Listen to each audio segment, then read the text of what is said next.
جو ہے 31 نائٹ ہے، خدا جانے یہ بلا کہاں سے ایجاد ہو گئی۔ آج شاید اسی کے لیے آپ کا یہ پروگرام رکھا گیا، خاص طور پر ممبئی، گوا، بنگلور اور اس طرح کے بڑے شہروں کے اندر 31 نائٹ منائی جاتی ہے۔ لیکن الحمدللہ سنی دعوت اسلامی برسوں سے ممبئی اور ممبئی کے اطراف کے اندر مسلم نوجوانوں کو اس منحوس فعل سے بچانے کے لیے جگہ جگہ محفلیں رکھتی ہے۔ ہمارے مبلغین ایک ایک رات میں اس رات 4-4 5-5 محفلیں اٹینڈ کرتے ہیں تاکہ نوجوانوں کو بچا سکے۔ یہاں میں ایک بات ضرور کہوں گا، کہاں سو گئے وہ مولوی، کہاں سو گئے وہ ملا جو میلاد کی رات منانے کو بدعت کہتے ہیں۔ ان کے قلم اس وقت چلتے 31 نائٹ کے ٹائم ان کے قلم کہاں کند ہو جاتے ہیں، ان کی زبانیں کہاں خاموش ہو جاتی ہے۔ میلاد پر منہ کھولنے والوں، 31 نائٹ کی مذمت پر تم منہ نہیں کھولتے، تم قوم کو نہیں بچاتے۔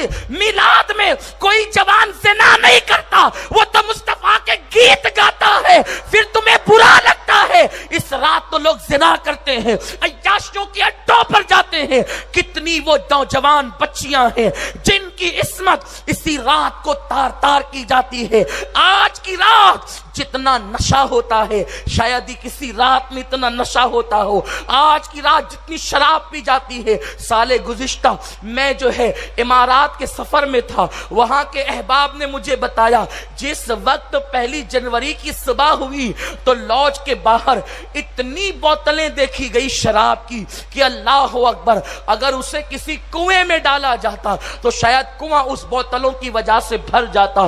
آپ اندازہ فرمائیں پوری دنیا کے اندر یہ نحوست عام ہو رہی ہے، لیکن الحمدللہ یہ ہم اہل سنت کا مقدر ہے۔ جو راتیں منانے کی ہوتی ہے ہم مناتے ہیں، اور جن راتوں پہ پابندی لگانی ہوتی ہے ہم ان پہ پابندی لگانا بھی جانتے ہیں۔ میرے پیارے آقا علیہ السلام کے پیارے دیوانوں، کتنی افسوس کی بات ہے 31 نائٹ۔ اور سن لو، میں یہ بات صرف مسلمانوں سے نہیں کہہ رہا ہوں، ہندوستان کے رہنے والے ہر بھارتی سے کہہ رہا ہوں، 31 نائٹ یہ ہندوستانیوں کا تہوار نہیں، نہ مسلمانوں کا نہ ہندوؤں کا، یہ تہوار اپنا نہیں ہے، ہندوستانیوں کا نہیں ہے۔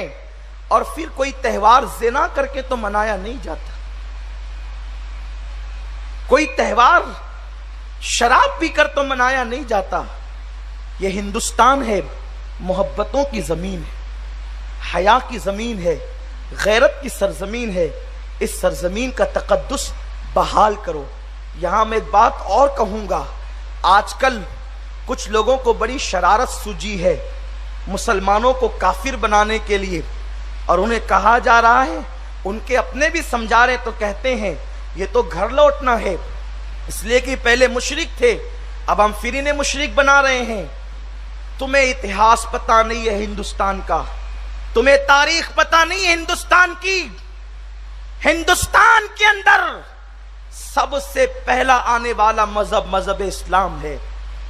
ابھی عرب کو اسلام کا نام بھی پتہ نہیں تھا، تب سے ہندوستان اسلام کو جانتا ہے۔ بڑی ذمہ داری سے عرض کروں گا، دنیا کے اندر سب سے پہلی اذان ہندوستان میں ہوئی ہے، دنیا میں پہلی نماز ہندوستان میں ہوئی ہے۔ ہمارا ملک ہندوستان بڑا تقدیر والا ہے۔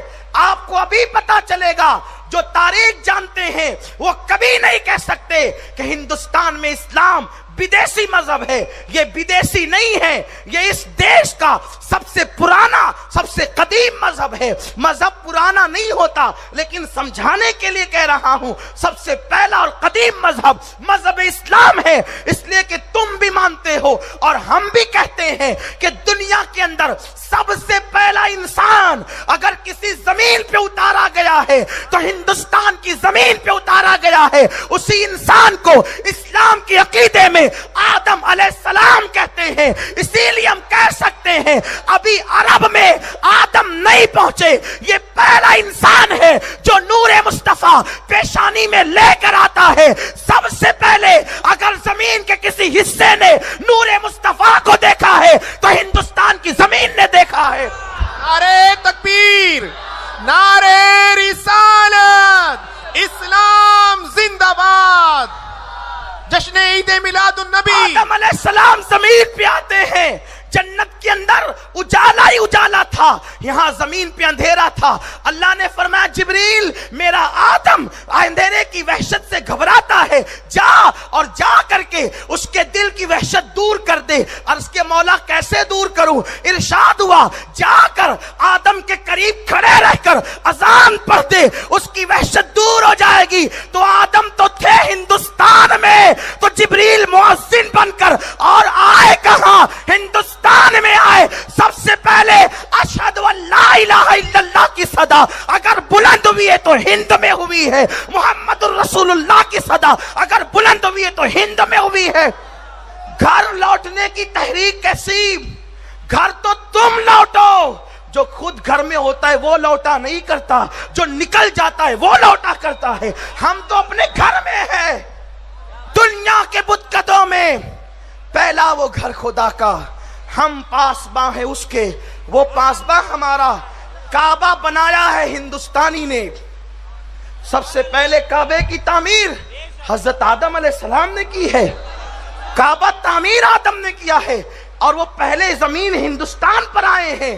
تو پتا چلا ہند کا رہنے والا مکے میں جا کے کعبہ بناتا ہے، اگرچہ وہ مولود النبی ہونے کی وجہ سے بے شک ہند سے افضل ہے، ہم اسے معاذ اللہ ہند کے بعد کا درجہ نہیں دیتے، ہند ہند ہے، لیکن مصطفیٰ کے قدم اس زمین نے چومے ہیں، اس کی بات ہی الگ ہے۔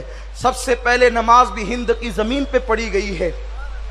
300 سال کے بعد جب آدم علیہ السلام کی دعا قبول ہوئی تو اندھیرا چھٹنے لگا، خوشی میں آپ نے 2 رکعت پڑھی جس کو ہم فجر کہتے ہیں۔ آدم تھے ہند میں تو نماز کہاں پڑھی؟ پہلے اذان یہاں ہوئی، پہلی نماز یہاں ہوئی، پہلا مسلمان یہاں آیا، پھر ہم بدیسی کیسے ہو گئے؟ اسلام بدیسی کیسے ہو گیا؟ اسلام تو یہاں کا سب سے قدیم مذہب ہے، اس لیے تاریخ جا کر کے پڑھو، تاریخ کا مطالعہ کرو۔ میرے پیارے آقا علیہ السلام کے پیارے دیوانوں، تو عرض یہ کر رہا تھا، دنیا آج ہمیں دیکھ کر، ہماری غفلت کو دیکھ کر، عمل سے دوری کو دیکھ کر، جرائم کو دیکھ کر، گناہ کو دیکھ کر ناجائز فائدہ اٹھا رہی ہے۔ وہ جانتے ہیں جو ہم کرتے ہیں وہ یہ بھی کرتے ہیں، ہم شراب پیتے ہیں یہ بھی پیتے ہیں، ہم لڑکیوں کے ساتھ بدفعلیاں کرتے ہیں یہ بھی کرتے ہیں، ہم ناچتے ہیں یہ بھی ناچتے ہیں، ہم داڑیاں منڈا کر گٹروں میں پھینکتے ہیں یہ بھی پھینکتے ہیں۔ ایک بات آپ سے عرض کروں، آج دوستوں کا سرکر بڑا کام آتا ہے۔ دوست کہتے ہیں نا یار دوستی وہی ہے جو ہر جگہ کام آئے، اور کہاں کام لیتے ہیں؟ معاذ اللہ، بڑی معذرت کے ساتھ میں یہ بات کہنے میں قطعی طور پر عار محسوس نہیں کرتا کہ میں اپنی قوم کی خرابی ان کے سامنے رکھ دوں۔ اچھا لگے تو اچھی بات ہے، برا لگے تو معاف کر کے جائیے گا۔ آج کل دوستوں کو کہا جاتا ہے فلاں لڑکی سے میرا افیئر ہے تو میرا ساتھ نہیں دے گا۔ دوست اگر ساتھ نہ دے تو پھر دشمنی ہو جاتی ہے، اور اگر وہ ساتھ دے وہ سب سے بڑا محسن۔ میں تمہیں کہتا ہوں ساتھ نہ دینا، دوستوں کو سمجھاؤ، ان کی اصلاح کرو۔ آقا نے فرمایا سچا دوست وہ ہے جب تم خدا کو بھول جاؤ تو وہ تمہیں یاد دلائے، لیکن یاد رکھنا اگر تم نے چمچا گیری اور دوست کے ساتھ لڑکیوں کے معاملے میں دلالی کرنے کی کوشش کی تو تمہارا گھر بھی محفوظ نہ رہے گا۔ ایک بات بتا کر گزر جاؤں، ایک مفکر نے بہت جو ہے وہ حسن کی مذمت پر کتاب لکھتے ہوئے ایک واقعہ درج کیا ہے۔ 2 دوست ہیں، دونوں میں آپس میں بڑی محبت ہے اور دونوں میں بڑی گہری دوستی ہے۔ ایک دوست دوسرے کے پاس آتا ہے، کہتا ہے یار مجھے ایک سے پیار ہو گیا، کیا تو میری مدد نہیں کرے گا؟ اس نے کہا کیوں نہیں، میں تیرا دوست ہوں، تیرے لیے جان دوں گا، جہاں تیرا پسینہ بہے گا خون بہا دوں گا۔ اور پھر جب یہ جملے سنے تو اس نے کہا اپنے محلے کے امام صاحب ہے نا، انہی کی بیوی سے مجھے پیار ہو گیا ہے۔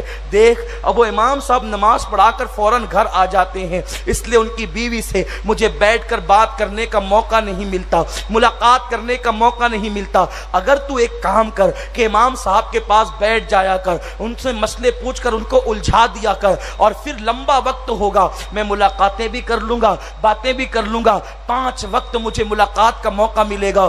دوست تھا قذاب، جھوٹا، نفس کا اور فریب خوردہ تھا نفس کے حوالے سے، اس نے اپنے ظالم دوست کو گناہ پر مدد کی۔ قرآن کہتا ہے تعاونوا علی البر والتقوی ولا تعاونوا علی الاثم والعدوان، اگر مدد کرنے کا شوق ہے تو نیکی میں پرہیزگاری میں مدد کرو، گناہ میں مدد مت کرو، گناہ میں مدد کرنے کا انجام اچھا نہیں ہے۔ اے میری قوم کے جوانوں، وہ دوستی جو تمہیں گناہ پر مدد کے لیے ابھارتی ہے تمہیں جہنم میں لے جائے گی، تمہیں خسارے میں لے جائے گی۔ اللہ اکبر۔